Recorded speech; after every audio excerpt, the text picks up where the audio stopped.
RJD के राष्ट्रीय अध्यक्ष लालू प्रसाद ने अपनी और पूर्व मुख्यमंत्री राबड़ी देवी की सुरक्षा में कटौती और सरकारी आवास विवाद को लेकर बड़ा बयान दिया है। उन्होंने कहा, हमारी सुरक्षा वापस ले ली गई है, साथ ही नीतीश कुमार पर निशाना भी साधा है। उन्होंने कहा, सब कुछ नीतीश कुमार करवा रहे हैं। उन्होंने आरोप लगाया कि ये सब पूर्व मुख्यमंत्री नीतीश कुमार के इशारे पर किया गया है। दरअसल एक दिन पहले ही पूर्व मुख्यमंत्री राबड़ी देवी ने सरकार को पत्र भेजकर 10 सर्कुलर रोड स्थित सरकारी आवास में रहने की अवधि बढ़ाने का अनुरोध किया था और अब लालू प्रसाद का ये बड़ा बयान। तो लालू प्रसाद यादव ने ये बड़ा बयान दिया है जिसमें उन्होंने कहा कि हमारी सुरक्षा वापस ले ली गई है।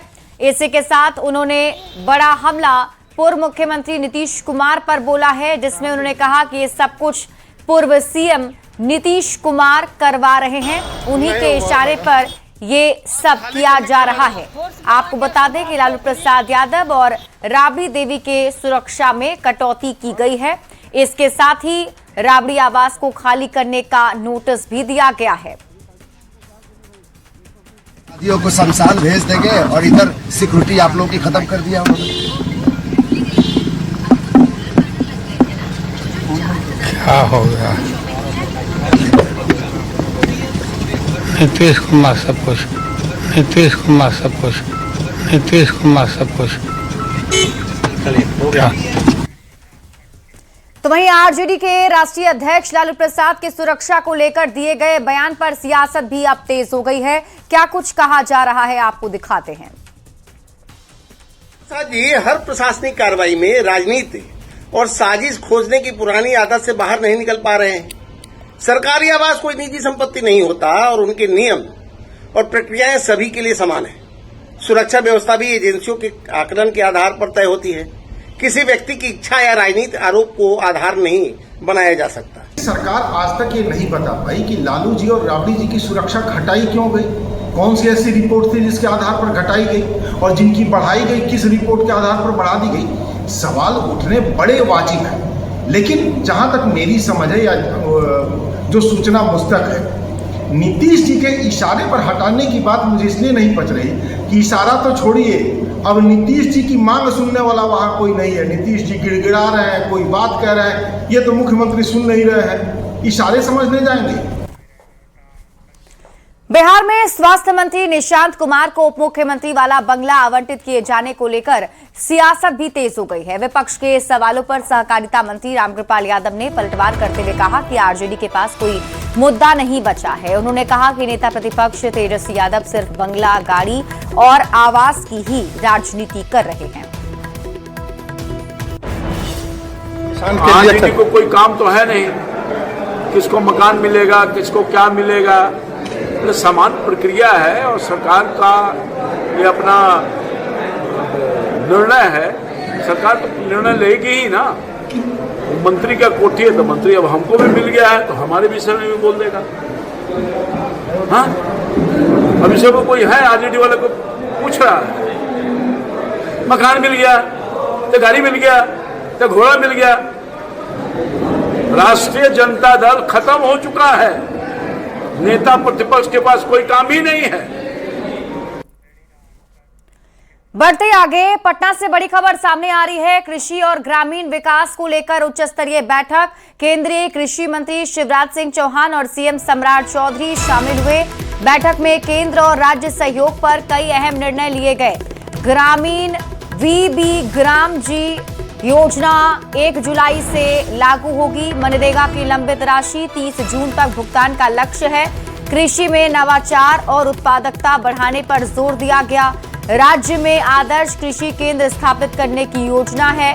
बिहार के फलों को अंतर्राष्ट्रीय बाजार से जोड़ने की भी तैयारी चल रही है। जीविका दीदी को लखपति बनाने का अभियान भी तेज किया जाएगा। बिहार को कृषि क्षेत्र में मॉडल राज्य बनाने पर सहमति बनी है।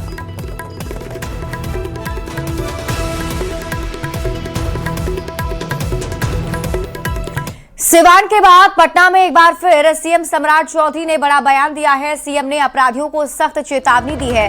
सम्राट चौधरी ने कहा कि अपराधियों को या तो बिहार छोड़ना होगा या फिर शमशान घाट जाना पड़ेगा। सम्राट चौधरी ने कहा एक तरफ यूपी में बाबा हैं तो दूसरी तरफ पश्चिम बंगाल के सीएम शुवेंदु अधिकारी। ऐसे में अपराधियों को नेपाल भागना पड़ेगा। सुशासन की सरकार में अपराधियों को किसी भी हाल में बख्शा नहीं जाएगा। तो बड़ी खबर आपको बता रहे हैं, मुख्यमंत्री सम्राट चौधरी ने एक बार फिर से अपराधियों को चेतावनी दी है और कह दिया है कि अगर अब अपराध करेंगे तो शमशान घाट अपराधियों को जाना पड़ेगा और अगर भागना है तो नेपाल जाना होगा, क्योंकि यूपी में बाबा हैं और पश्चिम बंगाल में शुवेंदु अधिकारी। उसमें भर्ती करने का काम किया, लेकिन जो अपराधी है उसको तो बिहार छोड़ना होगा, उसको कोई रोक नहीं। अपराधी के लिए कोई जगह नहीं है। अब तो नेपाल ही भागना पड़ेगा साथ, और बिना नेपाल के कोई उपाय नहीं, क्योंकि एक तरफ उत्तर प्रदेश में योगी बाबा है और बगल में बंगाल में शुवेंदु अधिकारी को डाला है, वहां बैठे हैं, और यहाँ सम्राट चौधरी बैठा है। कोई माई का लाल किसी भी कीमत पर बिहार में कानून के साथ खिलवाड़ नहीं कर सकता। बिहार के लॉ एंड ऑर्डर को लेकर सीएम सम्राट चौधरी ने कहा कि बिहार में अपराध करने वालों को किसी भी सूरत में बख्शा नहीं जाएगा। अपराधियों को बिहार हर हाल में छोड़ना ही होगा। सीएम के इसी बयान का एनडीए नेताओं ने जोरदार समर्थन किया है। करने का सोचेगा भी तो उसके बुरे परिणाम होंगे, इसलिए अगर अपराध करना है तो बाहर जाइए। और बाहर कहाँ जाइएगा? उधर उत्तर प्रदेश में योगी बाबा, और उधर दादा बंगाल में, इधर सम्राट जी। तो ये जो तीनों की जोड़ी है ना, भारतीय जनता पार्टी की और एनडीए की सरकार चल रही है, वो वचनबद्धता के साथ काम कर रही है। तब तो उनको नेपाल जाना पड़ेगा या नेपाल से कहीं और जाना पड़ेगा। निश्चित अपराधी की कोई जगह नहीं है बिहार। बिहार जो रही है वो तपोभूमि रही और ये जो नदियामा है ये सबसे प्राचीन ऐतिहासिक धरती है। यहाँ से बुद्ध को भिक्षुओं का जाता था भोजन। सम्राट अशोक को भी दान यहाँ के लोगों के द्वारा होता था, इसलिए ऐसी जगह से उन्होंने ये चुनौती दी है, ये सबसे बड़ी बात है। अपराधियों को लेकर सीएम के बयान के बाद पुलिस भी एक्शन में दिख रही है। मुजफ्फरपुर से खबर आपको बताते हैं, जहां देर रात पुलिस और अपराधियों के बीच मुठभेड़ हुई, जिसमें एक कुख्यात अपराधी घायल हो गया है। वैशाली जिले के महुआ थाना क्षेत्र निवासी अमित कुमार सिंह को पुलिस की जवाबी कार्रवाई में पैर में गोली लगी है। उसे हिरासत में लेकर इलाज के लिए एसकेएमसीएच में भर्ती कराया गया है। जानकारी के मुताबिक अमित कुमार सिंह मुशहरी थाना क्षेत्र के रोहुआ में हुए जमीन कारोबारी अंकित रंजन हत्याकांड का मुख्य आरोपी है। इस मामले के बाद से ही पुलिस उसकी लगातार तलाश कर रही थी। पुलिस देर रात भटोलिया पुल के पास पुलिस वाहन जांच अभियान चला रही थी और इसी दौरान दो संदिग्ध बाइक सवार पहुंचे। रोकने का इशारा करने पर दोनों ने पुलिस पर फायरिंग शुरू कर दी, जिसमें 2 गोलियां पुलिस वाहनों को लगी है और इसके बाद पुलिस ने आत्मरक्षा में जवाबी फायरिंग की, जिसमें अमित कुमार सिंह घायल होकर गिर पड़ा, जबकि उसका साथी अंधेरे का फायदा उठाकर फरार हो गया है। पुलिस ने मौके से एक पिस्टल और कई खोखे बरामद किए हैं। फरार अपराधी की तलाश में छापेमारी जारी है। 17 जून को रात्रि में 2:30 बजे के आसपास मुशहरी थाना अंतर्गत भटौलिया मोड़, वहाँ पुल है, पुल के समीप विशेष वाहन जांच चल रही थी। थाना प्रभारी मुशहरी और बेला मौजूद थे। तो एक मोटरसाइकिल से 2 व्यक्ति काफी तेजी से भाग रहा था। उसको इंटरेक्ट करने पे वो नहीं रुका, तो उसके पीछा किया गया और खदेड़ने पर वह वाहन असंतुलित होकर गिर गया और संदिग्ध लोगों द्वारा पुलिस को फायरिंग की गई। 3 राउंड फायरिंग हुई। तो चेतावनी के बाद आत्मरक्षार्थ पुलिस द्वारा भी दवाई फायरिंग की गई, जिसमें एक व्यक्ति घायल हो गया और एक व्यक्ति फरार हो गया वहां। वहीं आरा में भी पुलिस ने ऑपरेशन लंगड़ा के तहत एक आरोपी का हाफ एनकाउंटर किया है। पुलिस ऑपरेशन लंगड़ा के तहत बेलौटी गांव में आरोपी को पकड़ने गई थी, तभी उसने टीम पर फायरिंग कर दी। जवाबी कार्रवाई में पुलिस ने कार्रवाई करते हुए आरोपी का हाफ एनकाउंटर किया और दोनों पैर में गोली लगने से आरोपी घायल हो गया। बता दें कि आरोपी पिछले 24 घंटे से पुलिस की गिरफ्त से बाहर था और लगातार पुलिस को चुनौती दे रहा था। उस पर थानाध्यक्ष पर पिस्टल तानने और पुलिस टीम पर फायरिंग करने का आरोप है। घायल आरोपी को इलाज के लिए आरा सदर अस्पताल में भर्ती कराया गया है। पुलिस मामले की जांच कर आगे की कार्रवाई में जुटी हुई है।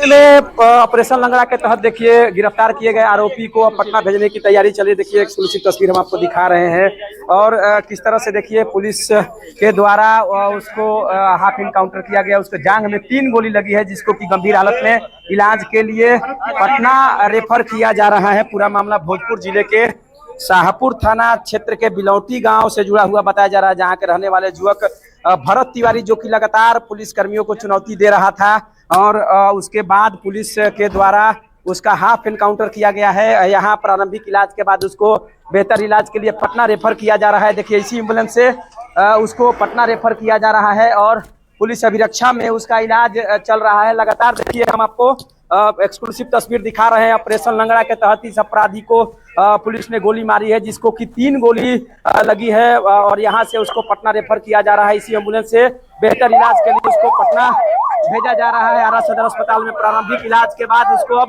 पटना के लिए रेफर कर दिया गया है। भोजपुर जिले क्या मामला, थोड़ा सा बता दीजिए क्या मामला, कैसे कहाँ रेफर किया जा रहा है? रेफर कहाँ किया जा रहा है उसको, कहाँ रेफर किया जा रहा है उसको? कल से ही सर काफी परेशान थी सर। रेफर कहाँ किया जा रहा है? देखिए जो पुलिस वाले लोग हैं वो कुछ भी बताने से इनकार कर रहे हैं। लगातार उसको यहाँ से पटना भेजा जा रहा है और हम आपको तस्वीर दिखा रहे हैं किस तरह से देखिए जो थानेदार है वो कुछ भी बताने से इनकार कर रहे हैं। हालांकि जो पुलिस के वरीय अधिकारी हैं उन्होंने साफ तौर पर कहा है कि उसको 3 गोली लगी है, उसको पटना बेहतर इलाज के लिए भेजा गया है। ये पुलिस का ऑपरेशन लंगड़ा अभियान जो है लगातार जारी है और उसी के तहत लगातार पुलिस को चुनौती ये अपराधी दे रहा था, जिसके बाद पुलिस के द्वारा उसको गोली मारी गई है। हालांकि उसने भी पुलिस पर फायरिंग की थी, जिसके बाद आत्मरक्षार्थ पुलिस ने फायरिंग की और अफरा तफरी का काफी देखिए माहौल कायम है इस समय आरा के सदर अस्पताल में। हालांकि उसके जो परिजन हैं अभी तक वहां नहीं पहुंचे हैं, वहीं उसको अचानक बेहतर इलाज के लिए पटना रेफर कर दिया गया है। पुलिस का ऑपरेशन लंगड़ा के तहत जो है इनकाउंटर किया गया है, उसको 3 गोली लगने की बात बताई जा रही है। हालांकि स्थानीय लोगों की माने तो उसको तकरीबन 3 से ज्यादा गोलियां लगी है। इस समय देखिए जो पुलिस छावनी में तब्दील है आरा का सदर अस्पताल, साफ तौर पर देख सकते हैं कि काफी संख्या में चप्पे चप्पे पर पुलिस बल की तैनाती की गई है। वहीं ऑपरेशन लंगड़ा के तहत गिरफ्तार किए गए आरोपी को बेहतर इलाज के लिए पटना रेफर कर दिया गया है। चंदन कुमार, न्यूज 18 भोजपुर। बड़ी खबर आपको नालंदा से दिखाते हैं, जहां के पावापुरी थाना क्षेत्र के पावापुरी से खबर आ रही है। करंट की चपेट में आने से बस पर सवार एक दंपत्ति रुदल मांझी एवं फूलो देवी की मौके पर ही मौत हो गई, जबकि 5 लोग झुलस गए हैं। बताया जाता है कि बस पर सभी मजदूर पावापुरी की तरफ से विशुनपुर गांव की ओर सवार होकर जा रहे थे। तभी बस की छत पर साइकिल लोड था और उसी साइकिल में हाई टेंशन तार फंस गया, जहां करंट लगने से एक दंपत्ति की मौत हो गई। अन्य 5 लोग घायल हो गए हैं। इधर घटना की सूचना मिलते ही पुलिस बस को अपने कब्जे में ले चुकी है और सभी घायलों को इलाज के लिए स्थानीय पावापुरी मेडिकल कॉलेज में भर्ती कराया गया है। तो बड़ी खबर आपको बता रहे हैं और ये बड़ा हादसा हुआ है नालंदा से। इस वक्त की बड़ी खबर, तस्वीर भी आपको उस बस की दिखा रहे हैं। बताया जा रहा है कि इस बस के ऊपर साइकिल लेकर लाया जाया जा रहा था, उसी साइकिल में हाई टेंशन तार जो है वो फंस गई और इसकी चपेट में आने से एक दंपत्ति की मौत हो गई है। महिलाओं पर अत्याचार, बेरोजगारी, महंगाई, भ्रष्टाचार और कानून व्यवस्था के मुद्दे को लेकर आरजेडी ने आज पटना सहित बिहार के सभी जिला मुख्यालय पर धरना प्रदर्शन किया। पटना में प्रदेश अध्यक्ष मंगनीलाल मंडल धरने का नेतृत्व कर रहे हैं। हालांकि नेता प्रतिपक्ष तेजस्वी यादव की अनुपस्थिति चर्चा का विषय बनी रही। अपराध, महंगाई समेत कई मुद्दों को लेकर के आरजेडी जो है वो धरना प्रदर्शन कर रही है। आज राजधानी पटना से लेकर के सभी जिला मुख्यालय में आरजेडी का धरना प्रदर्शन चल रहा है। यहाँ पे गर्दनीबाग में प्रदेश अध्यक्ष जो है आरजेडी के मंगनीलाल मंडल जी, वो धरना पर बैठे हैं। मंगनीलाल मंडल जी, किन मुद्दों को लेकर धरना पर बैठे हैं? हमारी पार्टी की प्रमुख मांगे हैं, उसमें सबसे बड़ी मांग है महंगाई, दूसरी बेरोजगारी, तीसरा भ्रष्टाचार, चौथा है ध्वस्त हो गई है जो चौपट विधि व्यवस्था, लॉलेसनेस, ये सारी चीजें मांगे हैं। इसके बाद ये परीक्षा में, नीट की परीक्षा में जो धांधली होती है और जो अराजकता की स्थिति है शिक्षा के क्षेत्र में, ये सारी मांगे हैं। स्थानीय मांग अलग है और आज प्रत्येक जिला मुख्यालय पर हमारी पार्टी का धरना चल रहा है। लेकिन बात तेजस्वी यादव की करें तो तेजस्वी यादव कहीं नजर नहीं आ रहे हैं। हालांकि इन पर इनकी अपनी दलील है, कहना है कि वो सभी जगह का मॉनिटरिंग कर रहे हैं, जबकि नेता प्रतिपक्ष है, सबसे पहला दायित्व बनता है, पार्टी का राष्ट्रीय कार्यकारी अध्यक्ष हैं, फिर भी वो ऐसे धरना प्रदर्शन में या जो ज्वलंत मुद्दे होते हैं जिनको लेकर के आज आरजेडी धरना प्रदर्शन कर रही है, उसमें तेजस्वी नजर नहीं आ रहे हैं, जो कहीं कहीं एक बड़ा सवाल खड़ा कर रहा है कि क्या जनता से उन्हें कोई मतलब नहीं, सिर्फ अपने सिपाहियों को आगे करके वो जनता के मुद्दों को लेकर सरकार को घेरना चाहते हैं। कैमरा पर्सन अजय दुबे के साथ अमित कुमार, न्यूज़ 18 पटना। और अब खबर भागलपुर से है, जहां पूर्व केंद्रीय मंत्री अश्विनी चौबे की अपनी साधना से फोटो पर कांग्रेस ने तीखी टिप्पणी की थी, जिस पर अब अश्विनी चौबे ने पलटवार किया है। उन्होंने कहा कि साधना योग करना गलत नहीं। अश्विनी चौबे ने कांग्रेस पर भ्रष्टाचार की राजनीति करने का आरोप लगाया। उन्होंने कांग्रेस नेता राहुल गांधी पर भी निशाना साधा और कहा कि उनकी बात सोनिया गांधी भी नहीं सुनती हैं। अश्विनी चौबे ने दावा किया कि कांग्रेस का जनाधार लगातार खत्म हो रहा है। क्या जो कांग्रेस स्वयं ही समाप्त हो गया है, अब तो कांग्रेस का नाम लेवा भी नहीं मिलेगा। कांग्रेस को केवल नरेंद्र मोदी प्रधानमंत्री और बीजेपी दिखाई पड़ता है। कांग्रेस के जो नेता हैं राहुल गांधी जी, वो उनकी तकलीफ कौन सुनेगा? उनको बोलो ना पूछने के लिए। न उनकी मम्मी सुन रही है, न उनका सुन रहा है। वो क्यों इधर उधर जा रहे हैं? शादी कर दें घर में। अरे भाई, ये जो राहुल गांधी जी को कई लोगों ने सजेस्ट किया कि भाई अब उम्र हो गया है, नहीं करना है तो ये घोषणा कर दो कि हम नहीं शादी करेंगे, अच्छी बात है। पटना में प्रचंड गर्मी को देखते हुए नगर निगम ने आम लोगों के लिए निगम नीर की व्यवस्था की है। शहर के विभिन्न स्थानों पर निगम की गाड़ियां हर घंटे तैनात की जा रही है, जिससे रिक्शा चालकों और राहगीरों को शुद्ध पेयजल मिल रहा है। पंचरूपी हनुमान मंदिर के पास भी नियमित रूप से 1 घंटे तक पानी उपलब्ध कराया जा रहा है। हालांकि लोगों ने स्थायी पानी की व्यवस्था की मांग भी उठाई है। पटना सहित बिहार के कई हिस्सों में सूर्य की तपिश लोगों को जला रही है। प्रचंड गर्मी में लोगों को पानी की कमी का एहसास हो रहा है और यही वजह है कि पानी की कमी ना हो, इसके मद्देनजर नगर निगम की तरफ से निगम नीर शुद्ध आरओ पेयजल की व्यवस्था जगह जगह की जा रही है। ये देख सकते हैं कि जो राजवंशी नगर है, जहां हनुमान जी का मंदिर है, यहाँ पर भक्त हर दिन आते हैं और प्रचंड गर्मी में उन्हें पानी की समस्या ना हो, इसके मद्देनजर एक जो ई रिक्शा है जहां पर ये निगम नीर लगाया गया है, उसकी व्यवस्था की गई है और बिल्कुल निःशुल्क निगम नीर के तहत लोगों को पेयजल उपलब्ध कराया जा रहा है। यहाँ पर कितने देर रहते हैं? 1-1.5 घंटा रहते हैं सर। 1-1.5 घंटा। कितने बजे से कितने बजे तक? ये सुबह में मतलब 10 साढ़े 10 बजे के लमसम आते हैं। उसके बाद अब जाएगा इनकम टैक्स के पास जाएगा। इसके बाद कहाँ जा रहेंगे आप? राजवंशी नगर जाता है, इनकम टैक्स के पास जाता है, इसके बाद बोगिंग रोड जाता है, फिर वहाँ छजूबा का ऑफिस है वहाँ पे जाता है। यहाँ से आप निकल जाएंगे तो कोई दूसरा रिक्शा आएगा कि यहाँ फिर पानी नहीं होगा? नहीं, घूमते रहता है रोड पे, घूमते रहता है पानी, सब अंचल का गाड़ी घूमते रहता है। कितनी गाड़ियाँ चल रही है?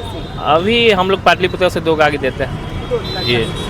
तो ये देखिए, पाटलिपुत्र अंचल से 2 गाड़ी चलती है और राजवंशी नगर की अगर हम बात करें तो यहाँ पर 1 से 1.5 घंटा रुकती है और ये लगातार जो मूवमेंट है इन पानियों का वो होता रहता है। इसके बाद इनकम टैक्स चौराहा, फिर बोरिंग रोड, अलग अलग जगहों पर जो निगम नीर है उसकी व्यवस्था की गई है, लेकिन परमानेंट कहीं जो निगम नीर की व्यवस्था है वो नहीं है। हालांकि जो लोग हैं जिन्हें पानी की ज़रूरत है गर्मियों में, उन्हें थोड़ी देर के लिए ये राजवंशी नगर में ये पानी मुफ्त में तो ज़रूर मिल जाएगी, लेकिन जब ये इनकम टैक्स पहुंच जाएगा तो फिर उनके सामने पानी की समस्या हो सकती है। हालांकि 2 रिक्शा है पाटलिपुत्र अंचल से जो लगातार अलग अलग जगहों पर लोगों को मुफ्त में पेयजल उपलब्ध करा रहा है। विनीता मिश्रा, न्यूज़ 18 पटना। पर आपको भागलपुर से दिखाते हैं, जहां सिकंदरपुर मोहल्ले के लोग पिछले 3 महीने से सप्लाई के गंदे और बदबूदार पानी से परेशान हैं। स्थानीय लोगों ने बताया कि यह पानी ना पीने लायक है, ना खाना बनाने और ना ही घरेलू उपयोग के लिए। कई बार नगर निगम और वार्ड पार्षद से शिकायत करने के बावजूद समस्या का समाधान नहीं हुआ। लोगों ने आशंका जताई है कि यदि जल्द व्यवस्था नहीं सुधरी तो इलाके में जल जनित बीमारियां फैल सकती हैं। लोगों ने प्रशासन से तत्काल कार्रवाई की मांग की है। अभी हमें भागलपुर नगर निगम के दक्षिणी क्षेत्र के वार्ड नंबर 49 में, और यहाँ जो है पिछले 3 महीने से पानी में दुर्गंध आ रहा है, गंदा पानी आ रहा है, जिसके कारण लोगों को काफी परेशानी का सामना करना पड़ रहा है। अब देख सकते हैं कि ये देखिए पानी है और पानी में जो है पूरी गंदगी है और पानी महक रहा है नाले के पानी के जैसा। यहाँ से उस तरह से गंदगी पानी आ रहा है। कितना बार शिकायत किए हैं आप लोग? हम लोग 3-4 बार कर चुके हैं। कोई कार्रवाई? कोई कार्रवाई नहीं हुआ है। कैसे पानी पीते हैं? पानी पीते कहाँ, खरीद के पीते, खरीद के खाते हैं। 4 महीना से परेशानी है, बहुत ज्यादा गंदा पानी आता है, न खा सकते न पी सकते, कुछ नहीं कर सकते, न बर्तन भी न धो सकते हम लोग। क्या कोई कार्रवाई अभी तक नहीं? वार्ड पार्षद को फोन किया, कम से कम 50 बार फोन किया, नहीं कोई कार्रवाई नहीं किया। अब देख सकते हैं कि लोग काफी परेशान हैं। पिछले 3 माह से जो है ना तो ये खाना बनाने के काम में पानी आ रहा है, ना अन्य कामों में, और कई बार जो है इसकी शिकायत की गई है, लेकिन अभी तक इसका निदान नहीं निकला है। अब देखने वाली बात है कि इसका निदान कब तक निकलता है। आशीष रंजन, न्यूज 18 भागलपुर। और अब खबर मुंगेर से, जहां सीताकुंडी घाट पर उस समय अफरा तफरी मच गई जब घाट किनारे खड़ी एक कार अचानक ढलान पर फिसलने से गंगा नदी में जा पहुंची। चश्मदीदों के मुताबिक चालक हैंड ब्रेक लगाना भूल गया था, जिसके कारण कार धीरे धीरे पीछे फिसलकर नदी में उतर गई। हैरानी की बात यह रही कि गाड़ी डूबने के बजाय गंगा की धारा में काफी दूर तक तैरती रही। स्थानीय लोगों ने रस्सी और नाव की मदद से कार को गंगा से बाहर निकाला। राहत की बात यह रही, घटना के समय कार में कोई सवार नहीं था, जिससे बड़ा हादसा टल गया। अपने